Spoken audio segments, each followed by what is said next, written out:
Yes, it is. Correct of your way. The earliest forms I find in research of the tools for Ushiro Ate, just to go back to your point of what are we looking at in Ushiro Ate, because it didn't exist in the Mr. Tomiki's first set of stuff. It came in later. And it probably came in out of kendo, and it probably came out of a percussive thing, a shearing past and busting them in the back of the head with your fist.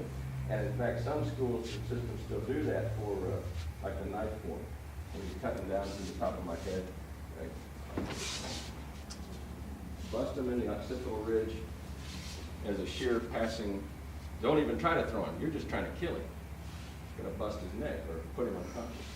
That's the main thing. Then you see forms of it that come out in the judo world, which have some kind of busting around and then dropping on a knee, which is accelerating the down kake function of it in a fairly dramatic way. You see this in Kito-Ryu, you see it in some of the Goshin work from the old judo katas, where you're boom, you're dropping the knee and you're really flushing with a strong sense of body drop. And you have a large variety of people trying to stay same-handed foot and running into the problem you're getting here, which is, I'm pushing myself into a weak zone to try to do this job. And then some that have just said, well, hell, I'm just doing the back leg, basically doing something that we think of in the Big Ten, and ignoring this whole process. Yeah. All of those work. Again, my preference is I don't want to do a lot of work. Right. I don't walk more than I have to. I don't want to, so if I can just get there and make him move, Sure. and I can predict exactly the way he moves by my influence, I've got a sure thing all the time. Right. I can always change and do the other stuff, Sure. or and I'm just looking at messing with him and not him messing with me, Yeah. and making me worse. I don't want to do I think that's beautiful. Minimum energy output is a huge part of the process, because you have to maintain a set of parameters in keeping your energy in control in the length of the encounter, because you can't afford to expend all your energy and then wind up halfway through the damn encounter going, I'm out of gas, and this guy's still cooking. And what the hell do you do now? Because you're just dead out. I mean, you burn all the glycogen in your muscles, Goes back again to that intensity thing and the overwhelm thing. The tool set that I came across this past 6 months is kind of interesting. It has to do with how Ueshiba described things in terms of 5-element theory. And he would describe it in terms of earth, meaning the flat palmar surface is delivering energy.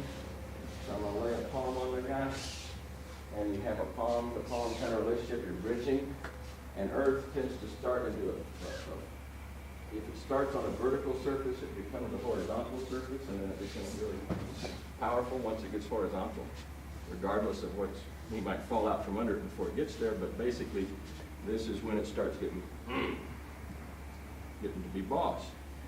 Then there's a whole line of thinking that says, man, it's all about fire.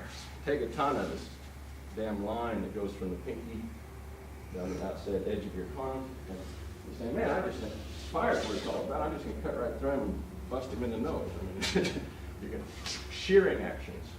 And a lot of application has that fire kind of quality to it.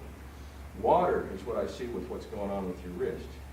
And the wrist and the elbow and the shoulder coming into application, doing things, largely yoking is this surface here.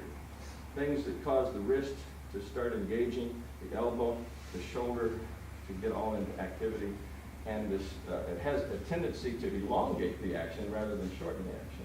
Because if this is going to just go bam, bam, and knock him, it's going to be a percussive thing that's going to tap him and go down. When this encounters him, boom, boom, it's going to stick to him a long way once you start using these surfaces. Then it gets shorter again, which is back to what we were watching Eric do, which is wind. Or Ueshiba called it heaven, because heaven has clouds and lightning in it. So you give him nothing but a cloud to deal with, and boom, and these little sharp points of touch. And they can be fingers, they can be fists, they can be knocks on the head, but they only encounter it in momentary bursts.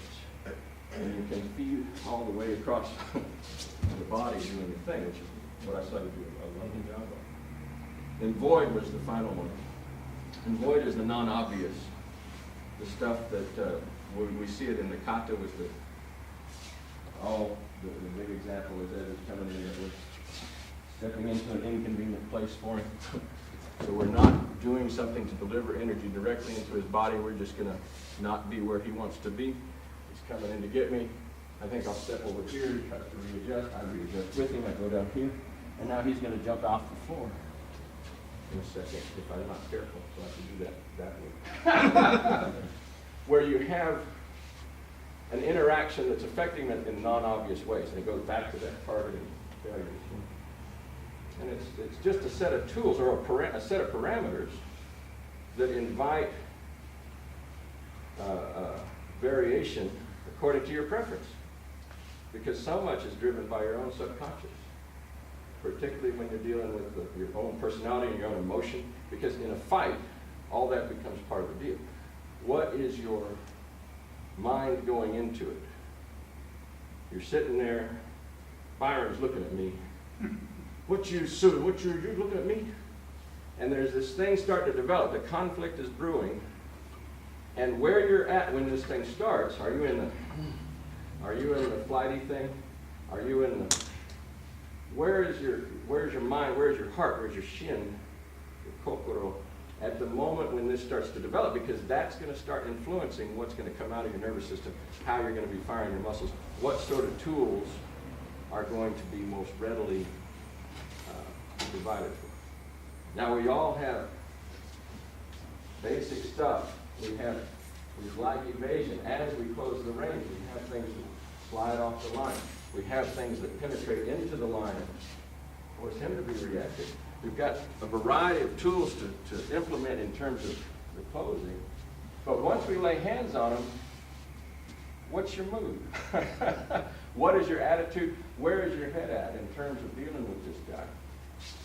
Because if it's built around, I just want to get this damn thing done, bam, bam, bam, bam, you know, then you're going to have a whole different mechanism coming out of your subconscious than if you encounter it with this elongated and laying down. So basically, like in yesterday afternoon, are you saying yes? Are you saying no? Are you saying neutral?